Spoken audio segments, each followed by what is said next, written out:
Hello everyone, मैं विनी आज आपके सामने एक स्टोरी लेकर आई हूँ जो मेरी खुद की स्टोरी है और मेरे दिल के बहुत करीब है। ऐसा कोई दिन नहीं जाता जब मैं उस इंसिडेंट को याद नहीं करती। It become a part of me and a motivation as well. ये स्टोरी है मेरी बचपन की, मेरी दोस्त विनीता की।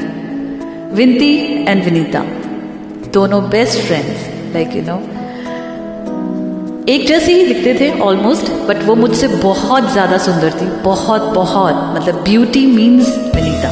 उसका निकनेम था टुक्कू। टुक्कू को हमेशा मतलब मैंने सुंदर अच्छे कपड़ों में ही देखा है और सेम तरह की ड्रेसिंग, सेम तरह का नेचर शायद हम लोग शेयर करते थे, इसलिए शायद बेस्ट फ्रेंड्स थे। खाना पीना सोना खेलना, उसके पेरेंट्स का मेरे लिए प्यार, मेरे पेरेंट्स का उसके लिए प्यार वॉज अनडिफाइनेबल। मतलब हम लोग को कोई बोलता ही नहीं था कि हम फ्रेंड्स हैं, सब हमें सिस्टर्स की तरह ही कंसिडर करते थे। मेरे दादू एक गिलास दूध में भी हाफ टुक्कू के लिए और हाफ मेरे लिए लेते थे। So this is how she was. पापा डिफेंस में थे इसलिए ट्रांसफ़र हो गया, तो मैं पंजाब आ गई और टुक्कू रह गई शिलोंग में। बहुत लंबा टाइम था, हम दूर थे। लेटर्स लिखते थे, तब लेटर्स लिखना भी नहीं आता था। फिर 10th के एग्ज़ाम के बाद मैं वापस शिलोंग गई। मैं बता नहीं सकती वो मोमेंट कितना सुंदर था, क्योंकि मैं टुक्कू से मिल रही थी। बहुत एंजॉय किया, बहुत खुश थे, बहुत बहुत दिन रात पता नहीं चलता था। 1 महीना कैसे गया पता नहीं चला। फिर मुझे वापस देहरादून आना पड़ा और शिलोंग में रह गई। ग्रेजुएशन के बाद फिर दोबारा मौका मिला मुझे शिलोंग जाने का।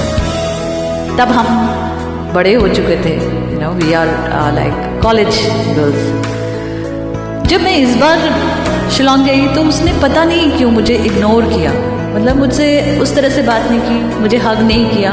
मैं उसके घर भी गई, लेकिन वो मुझे हर बार इग्नोर। तो मैं अपनी बुआ से कहने लगी कि टुक्कू मुझे इग्नोर कर रही है, पता नहीं क्या हुआ। एंड मैंने मतलब पता नहीं क्यों तब मेरे अंदर भी ये था कि यार वो इग्नोर कर रही है तो why should I, you no.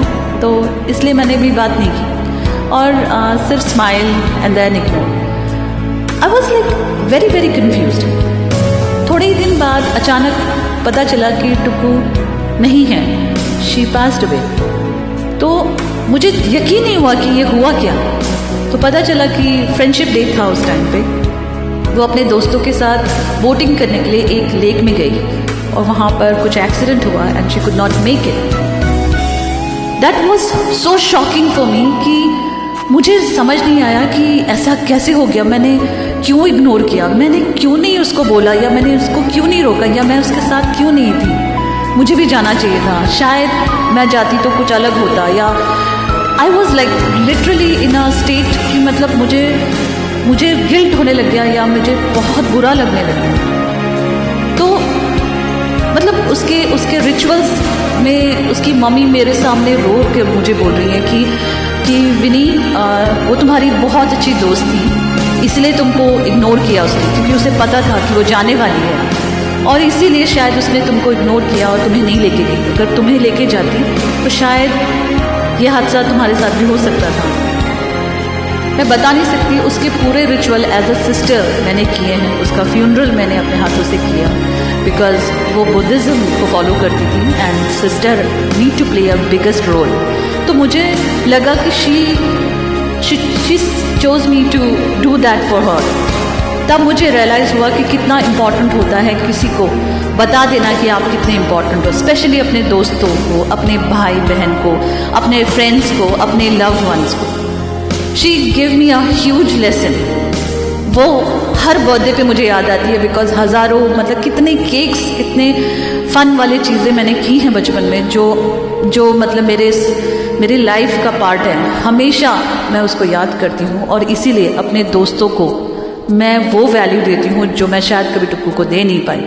लेकिन मैं ये ज़रूर कहना चाहूँगी इस स्टोरी से, अगर आपको कुछ मैसेज मिले तो प्लीज़ बी एक्सप्रेसिव।